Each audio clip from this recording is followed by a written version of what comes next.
Good morning, world changers. I hope you're all well. Thank you for joining us at this very early hour of 7 a.m. on a Monday morning on a very dark October morning. Is it October? We're still in October. But good morning to you all. So today is going to be a very, I'm sure, very inspiring and interesting conversation between Alan Williams, the co-founder of ValuesJam. We're going to do some jamming today, and our amazing Change Your World coach, Jackie Holder. So just to give you a bit of intro about Jackie. So Jackie is an executive leadership coach, writer, interfaith minister, and of course, one of our former Change Your World everyday coaches. So we're delighted to welcome her back. She's also the author of 49 Ways to Write Yourself Well, Be Your Own Best Life Coach, and Soul Purpose, and a regular contributor to Psychology's magazine. So yes, delighted to introduce you both, guys, for this values-led conversation. I'm going to disappear now and leave you guys to it, but I will see you soon and enjoy your conversation and see where this values jam goes. Love you both. Hi, Jackie. Morning. I'm just going to be on. I feel quite nervous, quite fluttery. So it's really, just like what the conversation is going to involve. And yeah, that's one of the beautiful things about this, I think, because the Values Jam game was inspired by music jamming, right? So when musicians come together, they have no idea what's going to happen. And they just embrace that. They show curiosity and playfulness and this kind of attitude of, well, let's just see what's going to happen. And the other thing that we like about it actually is that, you know, I haven't got a musical bone in my body, but if I could tap a tambourine, then in a music jam, that would be fine. You know, I would be embraced and it would be like, you can do that. And we just love that kind of spirit of togetherness. And of course, in a music jam, you then sometimes magical things happen, but even if they don't, what you create together is unique to that situation and will never be repeated by other people. And that's the beauty of Values Jam. So this is the deck, and what's in here is 60 cards. There's a little instruction leaflet as well, but there we go. So 60 cards with values words on one side, and on the other side, a set of questions to help assist the conversation. And 59 of them have values words on. The 60th actually has a joker. And that's so that if you want to play with a value that's not on the list of 59, you use the joker card to do that. So for the Values Jam today, what I'd like to invite you to do is let's select a values card together. Why don't you choose a letter from the second half of the alphabet? Oh. Okay. So we're going to talk about openness. Ooh. Wow. Yeah, now that's a big one, right? So just to explain, on the back of the cards, there's 6 questions, and pretty much the only guideline is that we start with the first question and we finish with the last question on a card. But in between times, we'll just go where we want to go. But to kick off, what does openness mean? What does it look, feel, and sound like to you? For me, it's about openness is about bringing my full self, which includes my skills, my strengths, the qualities, all the things that work about me, the things that I'm good at, the things that allow me to connect with other people. It's almost like being your radiant self. Yeah. In any given situation, whether I'm on the train, you know, just catching a stranger's eye, or, you know, engaging with a mother whose baby is kind of staring at me and just, you know, full of light and love. you know, the way I might interact with the security people when I go into a British Library, to how I show up for my clients or any group that I'm facilitating. But also, openness for me is also about a relationship with the difficult parts of myself. You know, the parts of myself that I might want to hide from other people, you know, the cranky part, the part that might or does procrastinate on the things that I really want or desire, the part of me that might resist or hold back. Openness for me is also about being open to those parts of myself as well, and welcoming them in a different way to the way that I used to do when I was younger, which was much more about you shouldn't, you can't, you ought not to, that's not nice. You know, really tough language that really did not do me any favors. Whereas now I feel there is a much more wholeheartedness in terms of compassion that I bring to those parts of myself, which allows them to have a more peaceful place in my life, because actually sometimes they can be really helpful. Yeah. They don't always get in the way.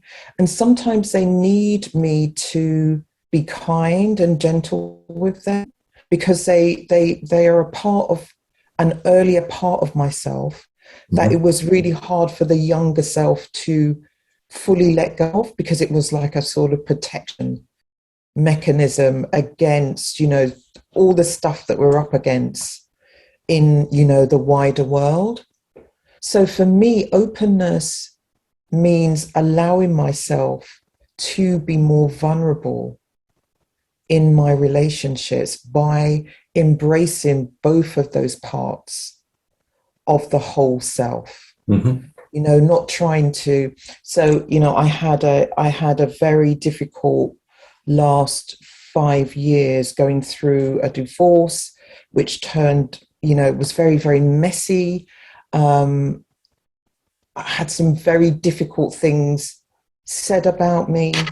And yet I had to find that compassion for myself that allowed me to recognize all of the parts of myself. So I didn't just wash away the parts that were, you know, other people were trying to annihilate. I had to kind of hold them all, gather them all together, and, you know, really coach myself, really speak to myself like, you know, I would have wanted my grandmothers to have spoken to me in a way that reminded me of who I am, where I am from, you know, and that as human beings, we are not perfect forms. And that is the beauty, actually, of who we are. And that you know, even saying that feels very emotional, you know, to really accept all of those parts of ourselves, the beauty and the difficult places, in a way that nature teaches us. You know, I was thinking about myself and my work recently and how much I sort of espouse about nature and trees and, you know, the beauty of going into nature. But nature's also a difficult place. You know, it's like, it's not always an easy place to inhabit. And yet it can be so easy to just focus on all the light that is surrounded by nature. And I think we can use that as a metaphor for the human spirit, you know, the human life. So for me, openness is about vulnerability. Vulnerability for me is a strength. And I feel like I can be my best self, my most human self, when I can be open in as many areas as possible. Yeah, I mean, thank you for such a deeply thought through, even though it was spontaneous answer. And there are a couple of things that you touched on there. I particularly like what you said about nature and light and dark, because I was having this conversation about values generally recently with somebody. And it does my head in that people make out that values is this like panacea, this rose garden where all is beautiful, because we're talking about the topic of values. But actually, I think the power of values for me is that it can actually be a really helpful guiding light in what is a messy, dirty, often challenging world, rather than this, everything will be wonderful. So I really enjoyed that part of your answer. And what comes to me actually that you haven't touched on is openness to the outside world, rather than, you've spoken a lot about your inner world. And openness for me kind of calls up this thing around not being too fixed in the way that you go about doing things, so that when something appears that might not fit with your paradigm, that you're open to considering it and you don't close it out. Because I find that a lot of people actually seem to want to be in control and predict what's going to happen. But actually, the reality of that is that we can predict very little about what's going to happen. So it seems to me futile to concentrate on what we can predict, rather than why not jump into what we cannot predict and be open to that, because it represents far more of the total existence than that tiny, tiny bit that we think that we can predict. And then the other thing that came to mind very early when I asked you the question was, it says, what does it look like? To me, it looks like open arms. It's welcoming. It's here I am, I'm me, and that's it. So rather than a bit like you were talking about, rather than hiding bits away. I love that, your symbolism there of the open arms, because I feel like that really captures what I was trying to illustrate in my response as I felt into it.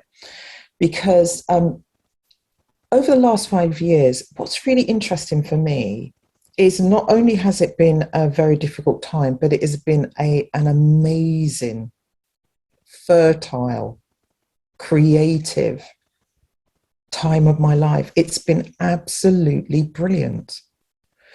And one of the things that I noticed that's happened to me is that it's almost like I've just shed loads of layers of skin. And, it's like they say snakes, continually shed their skin. But also, I'm extremely funny.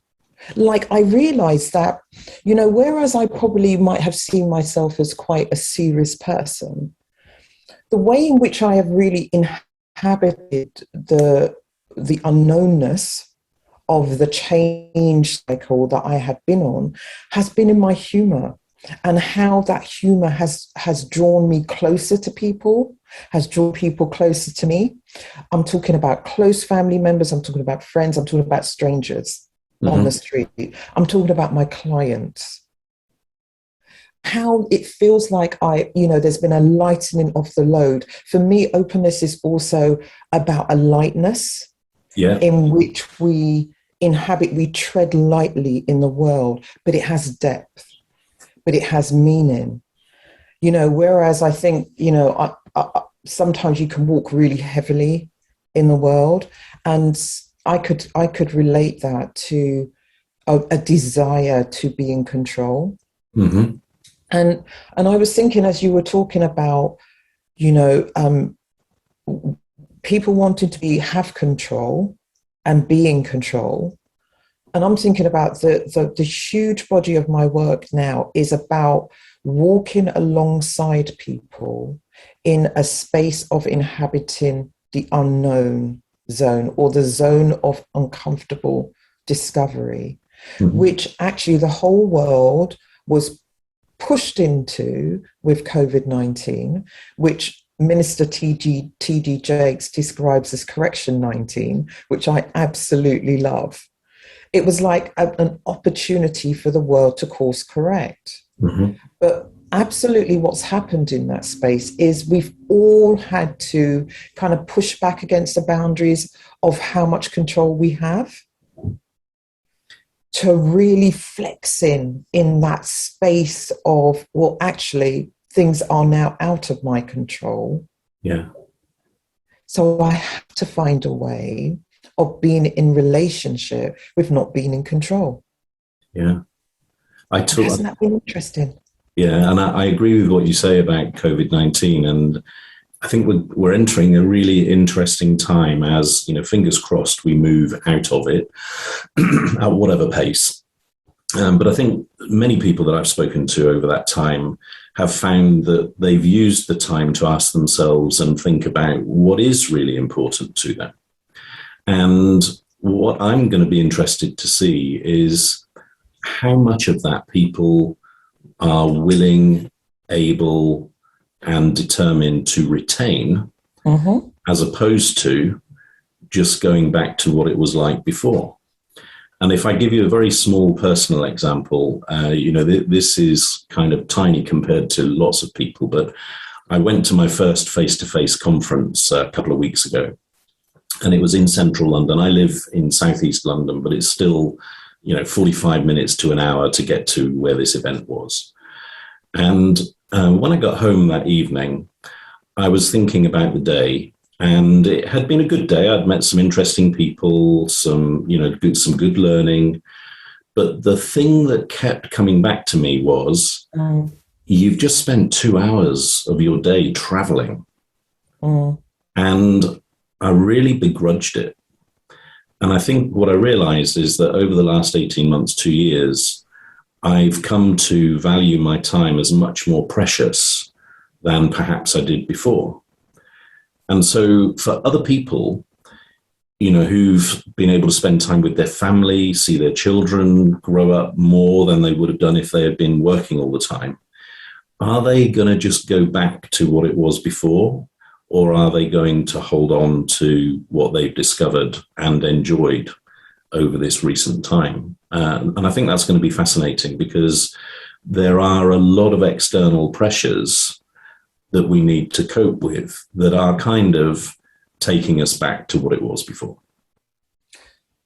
Well, that's interesting. By the way, I live in southeast London as well, so I probably do a similar trek that you do. Whereabouts are you?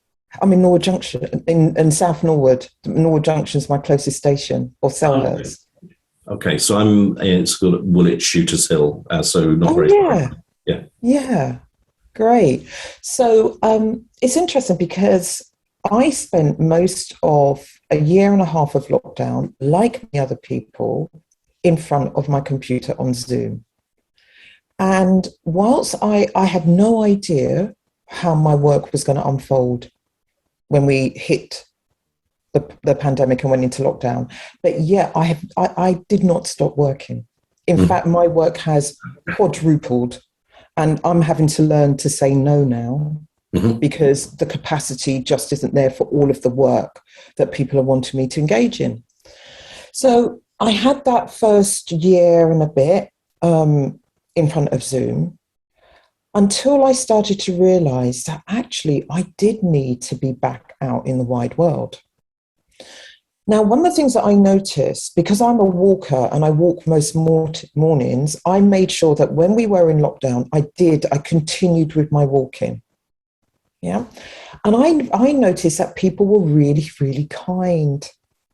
People were much more open. People stopped to talk to you. I could not get around my local park without people saying good morning, or smiling. Yeah, so, I noticed that whereas I used to have the park to myself, now I'm having to engage with lots more people as I'm kind of, maneuvering my way around. I realized also that I needed to have that space away from my home.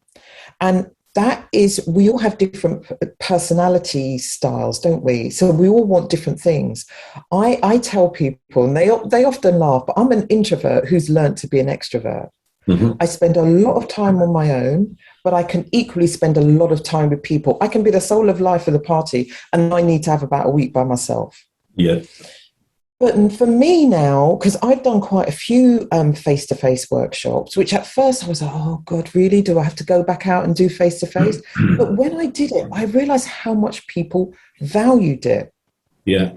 The challenge for me, as I'm moving around London, is that I think it's been really easy for people to forget that we've just come out of a pandemic.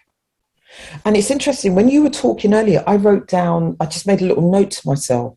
I do a lot of coaching in the financial industry sector. And a couple of those companies have gone through what we call the Great Resignation, where people are resigning. People are saying, I had a coaching client who said, thanks a lot, Jackie, I'm going back to Ireland. I'm going back home. I realize that I don't want to work in this fast pace anymore. I don't want to be under this kind of pressure. I know now how I want to be. And that's what they've done. So on one hand, you have people eager to go back to what they know. And on the other hand, you have a whole tribe who are rewriting the script of their lives and who they want to be, going forward. The challenge is for us to ask ourselves, where do you sit?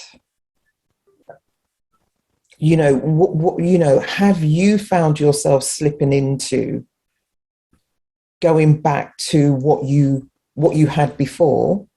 Or are you in a space where you are having the kinds of conversations with yourself, with other people that are based on exactly what we're doing here, around really deepening into what are your core values? Yeah, and I think that for me, that's the key. The way I think of it is that you're a kind of a boat being tossed around on the waves of the ocean. And you're just responding and reacting to stuff going on around you. And before you know it, you're not living in line with your values and you're not going anywhere. Yeah. You're just dealing with day to day. Whereas if you really have a good understanding of what's important to you, and you then translate that into your day-to-day behavior and your choices and decisions, then Roy Disney says, when you know your values, decisions are easy. And it's so true. So it's like, well, if family is important to me, if it really is important to me, then I make the choice to be with them. That's a no-brainer, right? And I love that story about the person who's gone back to Ireland. I think that's representative of somebody who has established clarity about what they want and has made a choice, made a decision. So good for them, as long as they have thought about it deeply enough. Because the other thing that I think can happen is that sometimes people can kind of not think it through fully, come to a conclusion like that, but actually it's either because they're following other people or whatever it is, rather than doing it for themselves. But there's one thing I want to mention to you, what I remember about openness, and you're talking about going around the park. One of the things that I noticed during lockdown was that, because I don't know whether I'm an extrovert or an introvert. I'm a bit like you in that sometimes I like to be on my own and I do love being with other people as well. So I normally, my normal behavior is to greet people when I cross paths with somebody. But what I noticed during lockdown was that people actually seemed more reluctant. And I don't know, I think it might have been something to do with the terminology that was used when we said social distancing. I think that was a major, major mistake, because actually what was required was physical distancing. Yeah. not social distancing. Yeah. And yet, I'm a great believer in language sets the tone. And so by using that very phrase, subconsciously, it means that people, I think, were socially distant, which was a shame. Alan, the other thing I want to say to that is that they didn't get that message over here in South Norwood. They didn't get that message. I'm telling you, they didn't. I used to go around South Norwood Lakes and there'd be groups talking, it's like, we just didn't get that message over here. But, a couple of things that I wouldn't mind picking up on. I think it's really important to emphasize that some of those changes, depending on your circumstances, are going to look different for different people. Yeah, for sure. Not everyone can afford to spend, huge amounts of time with their families because of their work situation, their socio-economic status, their class, their back. Do you know what I mean? Like, we really need to, you have to self-define that for yourself. Definitely. And we need to not have an expectations around what we think is, what we would do. We can't have those expectations for everyone. So, that self-determination is a really, really important piece. And the second thing is that I came across this quote the other day from a poem. It's by a poet called Marlinda Deakin. Marlinda Deakin, and she quoted a line from a conversation between the African-American poet Nikki Giovanni and the cultural critic African-American James Baldwin. Mm-hmm. There's this iconic interview between them both. And Nikki Giovanni says to James Baldwin, if you don't understand yourself, you don't understand anybody else. Yeah. I was just thinking about that in the context of openness, because I feel like what the pandemic did was it opened up this vortex for people to make choices about going into a much more exploratory journey into the relationship itself, because time was opened up for a lot more people, which gave them more space to do that. I think there are a lot of people who are already doing that. Our tribe here are often a symbol of people who, are on that quest, are creating that space. But I think for a lot of people, it is like being on the hamster's wheel. And, COVID-19 was the greatest pause that we have had in modern history. Yeah, we've lived it. We're in it. Yeah, what you said earlier about how it's different for everybody, and we shouldn't, put our view onto others. That's the key, because I was on a webinar some years ago now, actually, and this is coming back to our earlier point about how values can be your foundation and what you use to support you. And a guy asked me, can our values compete with each other? Mm-hmm. And so I said to him, well, yeah, of course. Of course they can. And I found myself making up this hypothetical example, which you've reminded me of. So I said to him, imagine that you've got a guy who's got a family, they've got their first young child, and the guy's unemployed. And one of his core values is family, and another core value is peace. He's a pacifist. And imagine that he is offered a job in an ammunitions factory. Mm-hmm. And so you've got a guy who family is important, and so is peace. And they've been offered this job and they need to put food on the table. So what's the guy going to do? And perhaps his choice is to accept that job in order to be able to feed his family. But then to spend every minute that he's not working in the ammunitions factory finding another job. That might be, and in a way, it doesn't matter what the decision is. It's the thought process, leaning really heavily on your values in order to arrive at your decision so that you're comfortable with it. And that's the key thing. Now, Now, I'm conscious of time, and I'm dying to ask you another question, if I could. So, why don't you give me a number between 1 and 3? 2. When have you experienced openness?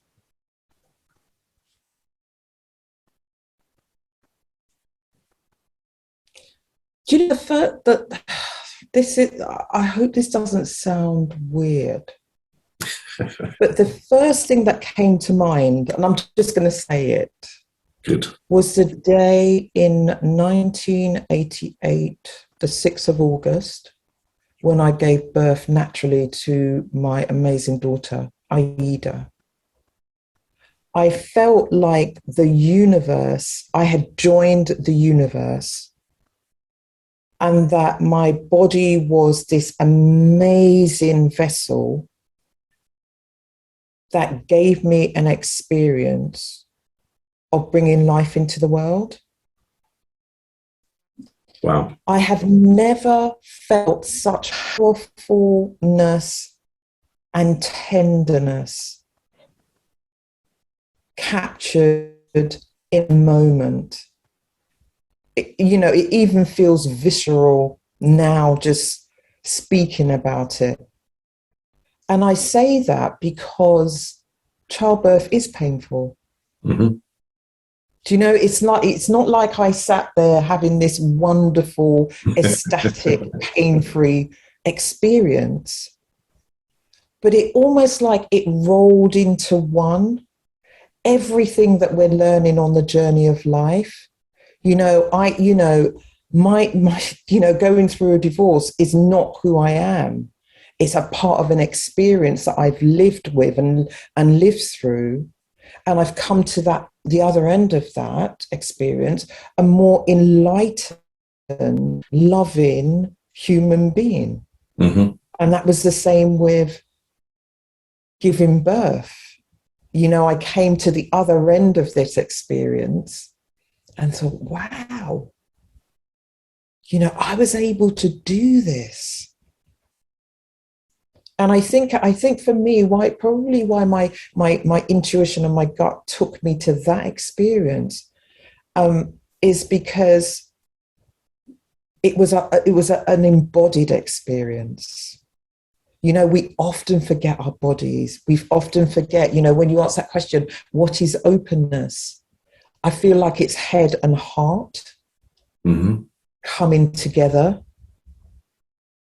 to allow us to, just like energetically be in the moment. And the memory that I'm left with that moment is that Aida was born at 7:06, I think it was, in the morning. And I spent the whole day with her by my side in Dulwich Hospital, just staring at this bundle of joy. Do you know what I mean? Like the smile did not come off of my face a whole day. And that's just a wonderful, that's the memory of openness that came to me. And I think about that. There's a quote that I often use when I facilitate spaces where writers come together. It's a quote by Toni Morrison. She talks about the Mississippi River, that they moved the Mississippi River back so that they could create room for houses and farmland. But ever so often, the Mississippi River floods. Yeah. And what Toni Morrison says is that it doesn't flood. What it does is it remembers where it was. Oh, that's lovely. Do you know what I mean? And I felt like in that moment, I remembered who I was 31 years ago. And do you know, and this might sound weird as well, but when I asked you the question and you started to answer, I was already starting to think that this conversation for me is an incredible example of openness that I'm just loving. And I just thank you so much for you're sharing stuff that is really, really personal, and yet you're doing that in a very open-hearted way. And if I think about these Values Jam sessions that I have with lots of people from different backgrounds, different ages, the common thread, for some reason, is that it does seem to inspire very open, and also there's a contrast actually, which seems to be a contradiction, because on the one hand, this game is quite light, and yet what it creates is very, very deep and meaningful conversations. And yet the two sit quite readily together rather than competing against each other, which is a bit weird as well. Well, you know, I've been on a huge journey, like many people, into like different domains. So, you know, there's been the coaching journey, there's been the ordained minister journey, there's been the spiritual journey. And all of those continue in, you know, different shapes and guises. You know, there's no end result to that. But my understanding from the knowledge and the learning that I've gained, and, you know, that's always up for, you know, discussion. We never know enough, or, you know, we're always coming back to the beginning. But one of the things that I know has stayed with me is when you do deep work, you bring it in with a light touch. Mm-hmm. Do you know what I mean? Like lightness is going back to that earlier example I used about, you know, the way in which you walk through the world. You know, if we said to people, you know, your values is going to be a very deep and meaningful conversation and you need to be ready for that. Well, of course, most people are just going to go into like, I'm not going to bother to go there. You know, I'm not going to sit and listen to Alan and Jackie today. Do you know what I mean? Like, that's too deep and meaningful. But if we can do it in the way that we've just done, and which you have done so beautifully in the conversations that you have been creating and generating with people from all around the world, you find that most individuals are able to access this level of wisdom and insight. Yeah. Which in a way is, you know, coaches are not the only people that do this. But for many people who are in the world of maybe coaching or allied professions connected with this kind of one-to-one work or group work with teams or groups, this is ultimately where we're wanting to go to, because, you know, the individual is the oracle of their own life. Yeah, and I think I totally agree with you. We underestimate our wisdom so much, and actually, you've written books, and I've co-authored a few books. Mm-hmm. But I've kind of become a bit tired of my own voice in that respect, and so next year, I can't really tell you all of the detail, but next year I'm going to create a book series, which is going to be a collaborative author book series. And it's going to take a number of different topics and put together 31 different authors to give us their perspective on this topic. Because where I'm coming from here is that this concept of an expert is fundamentally flawed for me. It's like, it's such a singular view that how interesting is that? And so what I'm aiming to achieve here is, imagine that it's, let's say it's a book about coaching, and you've got 31 different perspectives of coaching from people from different backgrounds, different stages in their career, maybe contrasting perspectives. And so for the reader, it's far more interesting, right? Because you've got all of these different views. And again, for me, the difference between content and context is where the key is, because content is overrated. You know, it's like, if I say this is what happened to me, it doesn't mean to say it's right for you. No. You need to pick through it and pick out the stuff that is going to be able to be applied in your context. And so anyway, we're getting a little bit off the track there, but looking forward to that project next year. Alan, I wonder if that is off the track, but I don't think it is, because I think what you're talking about is, you know, the medicine that comes from collaboration, and being in community. I've, over the last year and a half, I've added chapters to 6 different books around coaching, nature, and journaling. And the richness of each of those texts is phenomenal. And you would not get that if one person was writing. Exactly.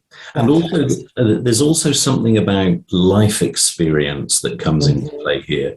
I did a project a couple of years ago at a prison.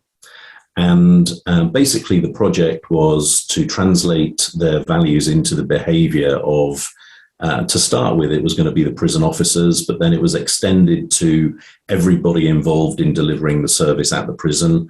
And then I was a bit courageous because I said to them, what about involving the guys that are here spending their sentences in this project as well? And we did. So long story short, there were workshops where, and they called them men, they didn't call them prisoners because it was a rehabilitation approach. Yes.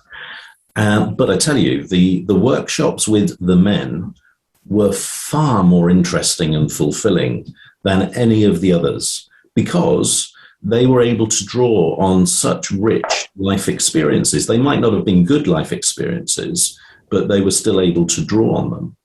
And so I agree with you. It's this point about, we all have so much to offer because of our experience and our wisdom combined, without sometimes realizing it. I think the men in the project that you were involved in, that's a fantastic example of where men are being open, where openness is being demonstrated. It's the lived experience. I was doing some research on resilience recently, and I came across another project who are working on forgiveness with men in prisons. And they did this thing where the men were in a circle in the prison yard, and each one stepped into the circle and spoke what they wanted to ask forgiveness for. The power and the healing in the openness that each voice articulated, it was phenomenal. Yeah. Take that with writing it down in a psychologically safer kind of space.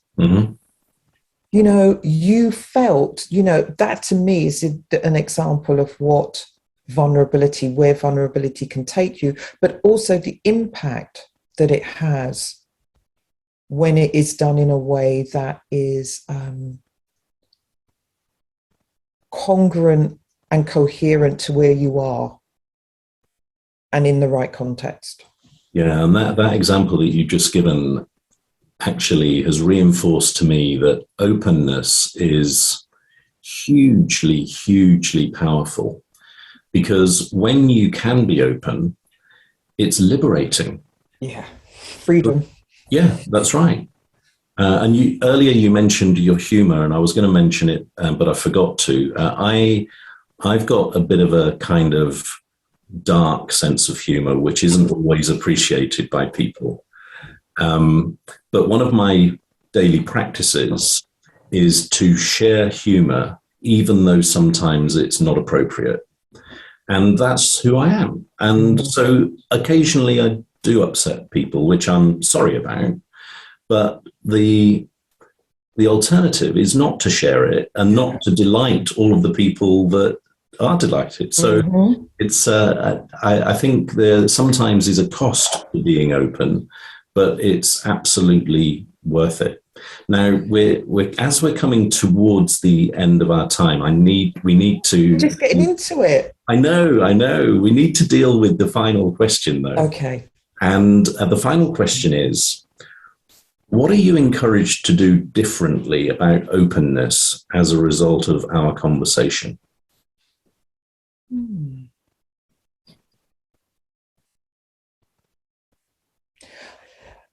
What comes to mind is, for me personally, I want to put more of what we've just talked about on paper. Okay. What does that look like? So what that looks like is how can I be even more open in the stories that I tell, in my books, things that I write. I've been doing that. I've been experimenting with that a lot more. Now, I recently submitted a chapter for a book where I shared more of my vulnerability in there. And, it's interesting that you said, it's very liberating and it's also very freeing. Telling your story is freeing. Writing your story is freeing. Allowing those parts of yourselves that where we started in the conversation to no longer be hidden, but to bring those things out. It's like you end up laughing at yourself.